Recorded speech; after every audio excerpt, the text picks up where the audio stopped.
How does an ENTP know when an ESTJ likes them? But before I can answer, please consider subscribing to the channel so I can be finally accepted at church. Yeah, right. That won't happen. Ever. And hit the alert bell so you can get notified when I go live. That being said, what's up, Ego Hackers? I'm C.S. Joseph, and this is the C.S. Joseph Podcast, where I answer all of your questions or respond to all of your questions on all things Jungian analytical psychology or the four sides of the mind. And the source of today's question is Laquana Watley, and I really hope I actually said your name properly. Mikhail Font, ENTP, late blooming, more so even than your average ENTP. I mean, I guess that's true, but all ENTPs are late bloomers, let's be honest. He's like, LOL, does it even happen, ever? My take on ESTJ is that they actually don't like anyone, and especially not the ENTP, or rather they might appreciate or not traits with people.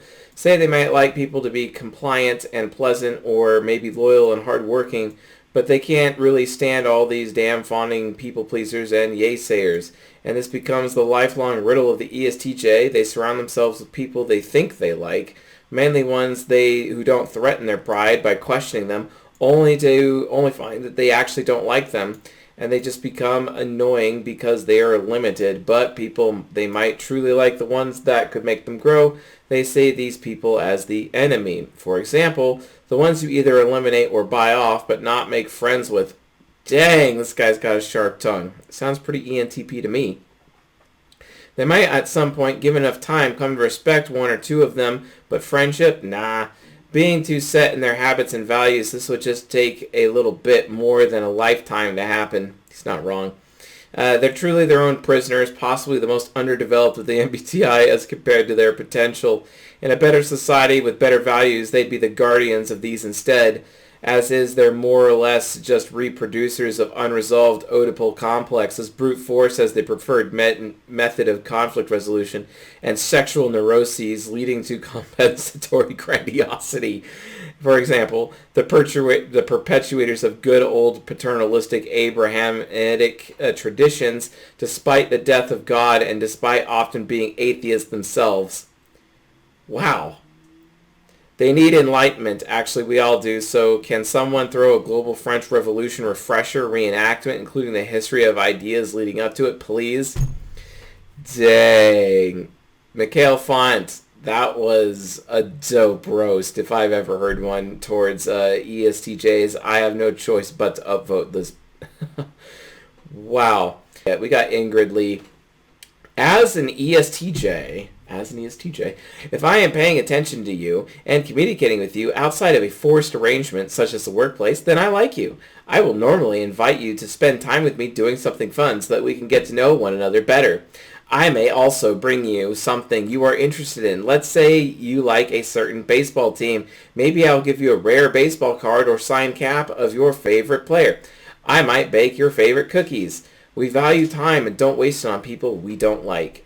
You know what? I'm going to vote that too. That's actually a really good response. That's very, very well said, Ingrid. So, fantastic.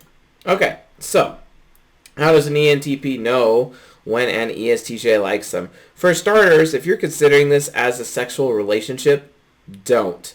There's no sexual compatibility here, and the ESTJ would just give the ENTP crap about not being able to perform well in the bedroom, and the ENTP will just get bitter and then likely end up cheating on the ESTJ as a result.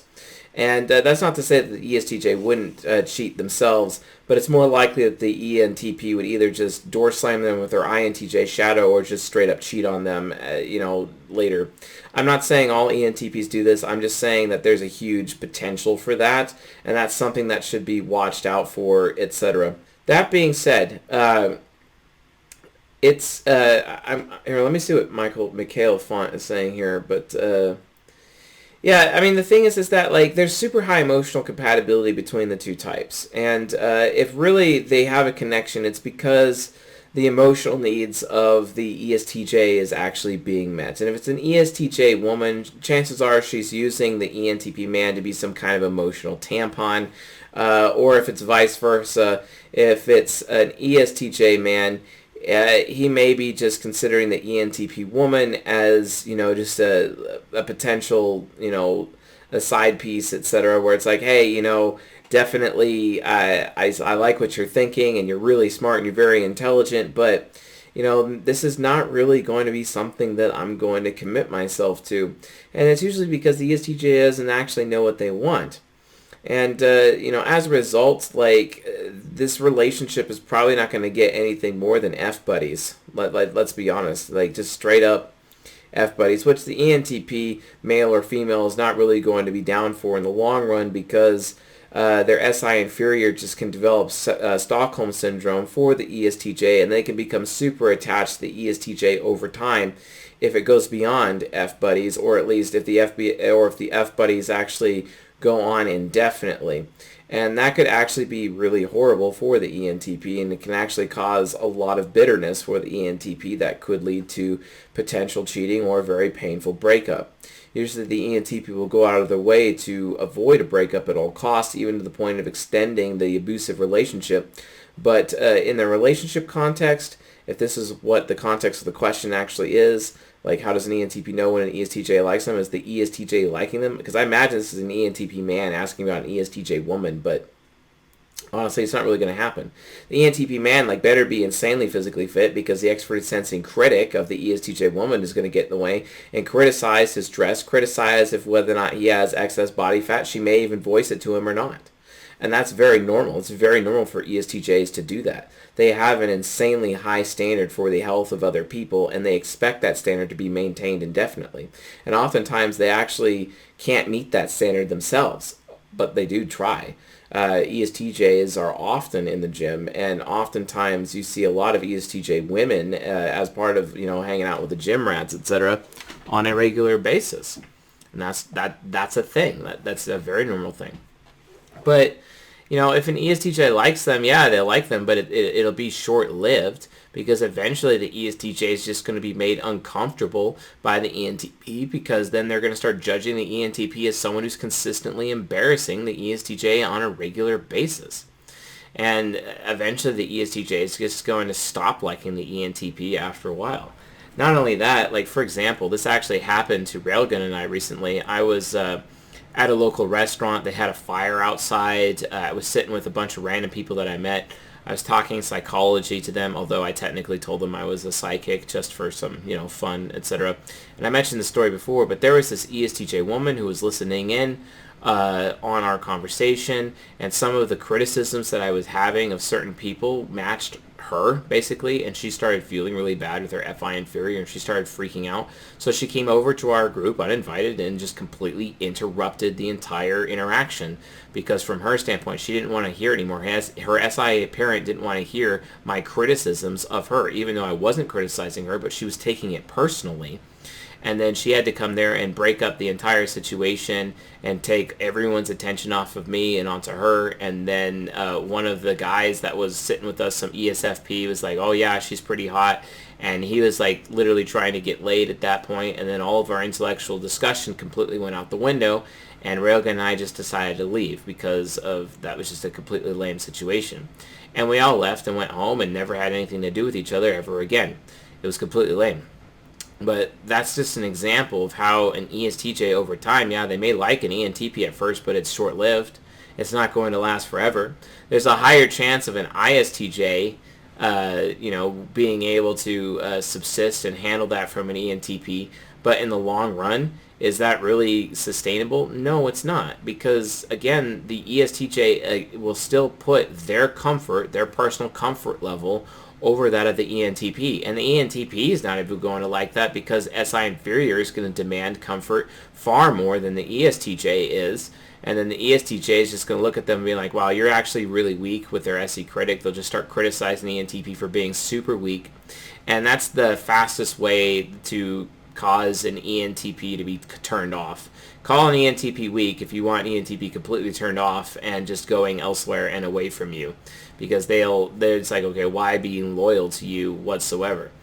And the other thing that will also stress out both of these two types, and the ESTJ will eventually not like the ENTPs, because the ENTP will ask the ESTJ, well, what do you want? Well, what do you want? What do you want? And the ESTJ just doesn't know what they want, and that's just going to stress out the ESTJ, so it's really just not going to work out. There's really no point. And, you know, and while the ESTJ likes that the ENTP is intelligent and cut and dry with their TI parent, and the ESTJ likes that the ENTP goes out of their way to make the ESTJ feel good, there's just no sexual compatibility whatsoever. There really isn't. And it's just gonna, and even if they were just friends and there's no sex involved, and there's gonna be a just friends situation, it still wouldn't be good, because there's always like, well, the ENTP is just going to embarrass me, or the ENTP is going to cause people to want the ENTP more than me, because the extrovert intuition child is going to start competing with the any hero, and then the ESTJ is going to feel unwanted because they see that everyone else wants the ENTP more than they do because it's an any hero. And then the ESTJ is just going to use their SE critic to criticize the ENTP the entire time and just dominate the conversation or dominate the people's attention, and it's just not there. Yeah, you know as an ENTP that an ESTJ likes you, and the ESTJ is giving you attention. And when their ESTJ is texting you photos of what they're doing, or sharing things with the ENTP, it's all about sharing to ESTJs. That's how you know if an ESTJ likes you, if they're sharing. And if they're saying that they feel good about you, and if they're willing to spend time with you. Yes, of course, those things, like what Ingrid Lee said in her response. That's absolutely true. But I'm trying to say here, folks, like this whole thing, it's short-lived. It's not going to last very long. I was even friends with the ESTJ at my last work when I was working at a hospital for a while as an IT guy, and the ESTJ there, we had a pseudo-friendship. It wasn't more than lunch and whatnot. We'd play Ingress together, and sometimes we'd go eat lunch and whatnot. But it was always very shallow, because at the end of the day, he was always telling me about how I'm either underdressed or overdressed, or about how I just make him uncomfortable all the time, or how I'd steal his spotlight or steal his thunder. That was a big one. He'd always tell me I'd steal his thunder, which is really frustrating to me. And he just feels so unwanted at times by me, or I was trying to take everyone's desires onto me instead of him, etc. Or sometimes I was trying to make myself look good instead of him, and then like I'd be more accomplished than he was, because it's like, well, that guy's smarter than me, but why can't I take some credit? I want some credit around here. And it's not that I was trying to like hog credit from him, but he perceived it that way, and he became indignant. Indignant meaning he reacted negatively to me as a result of perceived unfair treatment, right? Anyway, that's not to say that ENTPs can do no wrong. I'm not saying that either. Like, there's definitely some ENTPs who just don't really understand how people are going to react with their SE demon, you know, and then they also have a hard time showing gratitude with their FI trickster, and they don't know what's important, and oftentimes it just causes this huge social faux pas. The ENTP becomes the walking social faux pas, and someone as concrete and as traditional as an ESTJ, they're just not going to be down for that, and that could be a problem. So just keep that in mind, folks. If they're willing to share with you and spend time with you, and even listen to you and your stories, yeah, they like you, but again, that's just going to be short-lived. If you'd like a chance of your question being answered on this channel, please post it on Quora and tag me, or leave it as a comment below. If you want deep dive premium lectures on this science that focus on personal growth, career development, parenting, and sexuality, please visit csjoseph.life/members and grab an apprentice membership. Anyway, folks, all that being said, I'll see you guys tonight.